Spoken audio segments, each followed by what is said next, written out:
നരേന്ദ്രമോദി മാധ്യമങ്ങളെ കാണുന്നു. തത്സമയ സംപ്രേഷണം. अब चुने हुए सभी सांसदों का कर्तव्य है, सभी राजनीतिक दलों की विशेष जिम्मेवारी है कि हमने दल के लिए जितनी लड़ाई लड़नी थी लड़ ली। अब आने वाले 5 वर्ष के लिए हमें देश के लिए लड़ना है, देश के लिए जूझना है, एक और नेक बनकर के जूझना है। मैं सभी राजनीतिक दलों से भी कहूंगा कि आइए हम आने वाले 4 साढ़े 4 साल दल से ऊपर उठ करके सिर्फ और सिर्फ देश को समर्पित होकर के संसद के इस गरिमापूर्ण मंच का हम उपयोग करें। जनवरी 29 जब चुनाव का वर्ष होगा, आप उसके बाद जाइए मैदान में, सदन का भी उपयोग करना है कर लीजिए। वो 6 महीने जो खेल खेलने खेल लीजिए, लेकिन तब तक सिर्फ और सिर्फ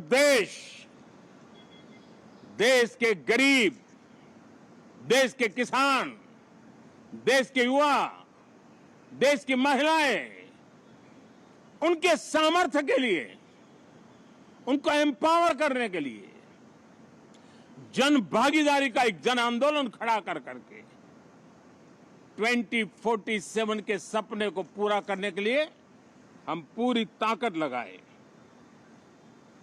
मुझे आज बहुत दुख के साथ कहना है कि 2014 के बाद कोई सांसद 5 साल के लिए आए, कुछ सांसदों को 10 साल के लिए मौका मिला, लेकिन बहुत से सांसद ऐसे थे जिनको अपने क्षेत्र की बात करने का अवसर नहीं मिला, अपने विचारों से संसद को समृद्ध करने का अवसर नहीं मिला, क्योंकि कुछ दलों की नकारात्मक राजनीति ने देश के संसद के महत्वपूर्ण समय को एक प्रकार से अपनी राजनीतिक विफलताओं को ढांकने के लिए दुरुपयोग किया है।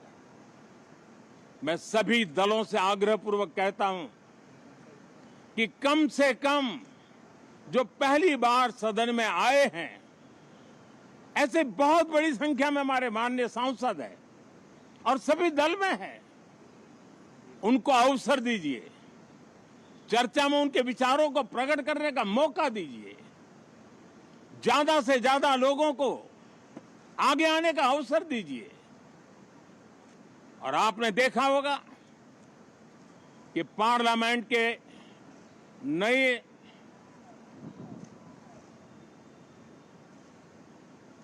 संसद गठन होने के बाद जो पहला सत्र था, 140 करोड़ देशवासियों ने बहुमत के साथ जिस सरकार को सेवा करने का हुक्म किया है देशवासियों ने, उसकी आवाज को कुचलने का और लोकतांत्रिक प्रयास हुआ। 2.5 घंटे तक देश के प्रधानमंत्री का गला घोंटने का, उनकी आवाज को रोकने का, उनकी आवाज को दबाने का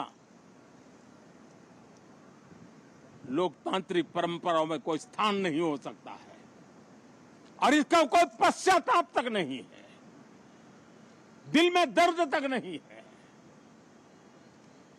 मैं आज आग्रहपूर्वक कहना चाहता हूं, देशवासियों ने हमें यहां देश के लिए भेजा है, दल के लिए नहीं भेजा है।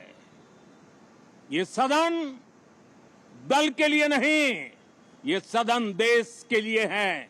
ये सदन सांसदों तक की सीमा तक नहीं है, 140 करोड़ देशवासियों की एक विराट सीमा करके ये लिए है।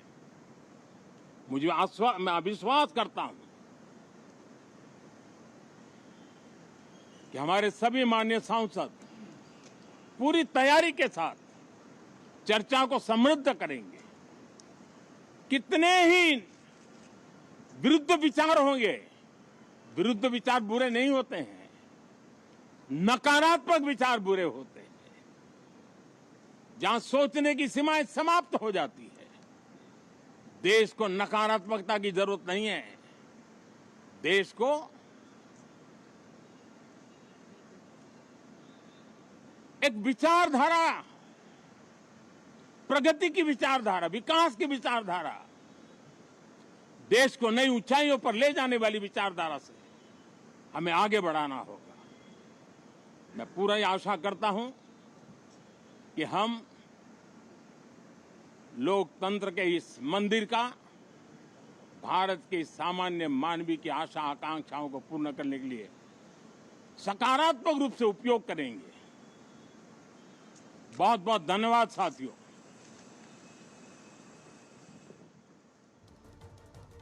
ബജറ്റ് സമ്മേളനത്തിന് മുന്നോടിയായി മാധ്യമങ്ങളോട് സംസാരിക്കുകയായിരുന്നു അദ്ദേഹം. 60 വർഷത്തിന് ശേഷം മൂന്നാമത് ഒരു സർക്കാർ തുടർച്ചയായി അധികാരത്തിൽ ഏറുന്ന അപൂർവതയാണിപ്പോൾ എന്ന് അദ്ദേഹം പറഞ്ഞു.